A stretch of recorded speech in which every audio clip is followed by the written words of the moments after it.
Hello, everyone. I'm Stephen West. This is Philosophize This. And I think he'd want to draw your attention to what may go down in history as a revolutionary year for human subjectivity. The year is 1989. 1989 is the beginning of the collapse of the Soviet Union, fall of the Berlin Wall.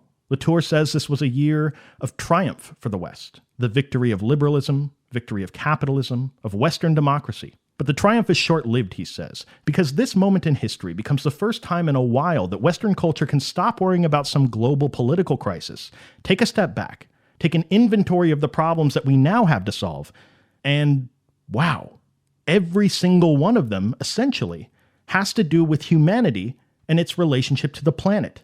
Pollution, overpopulation, deforestation, climate change, resource management, pandemics. The list goes on, and Latour says it is no coincidence.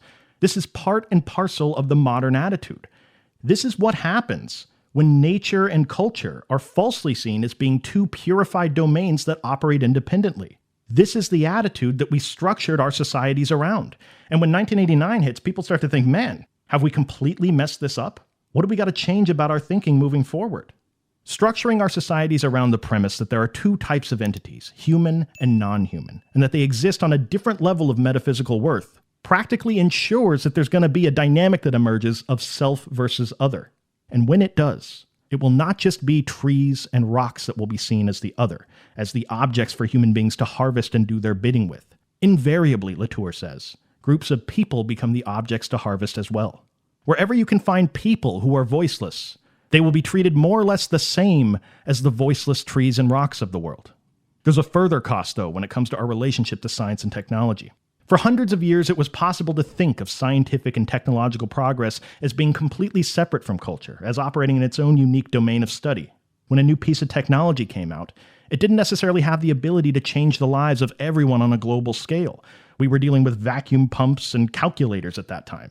But the more advanced the science and technology get, the less useful it is to understand them in isolation.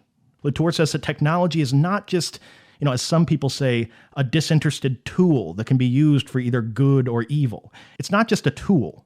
Technology carries with it a type of latent morality. And it's not good enough to just understand it on its own. We have to have the ability to understand how that technology is going to impact other actants once it's released out into the world. How will it affect existing technologies? How will it affect the way people live their lives? How will it affect the rest of the planet? To think of science, technology, and culture as distinct, separate realms from each other is not just some cute mistake anymore. Oh, you're so adorable. Thinking like an outdated modern person again. This may be an adorable mistake in the world of vacuum pumps and calculators, but in a world of gene therapy, facial recognition, and atomic bombs, to not have a way to study and understand the relationship between science, technology, and culture is downright immoral to Bruno Latour.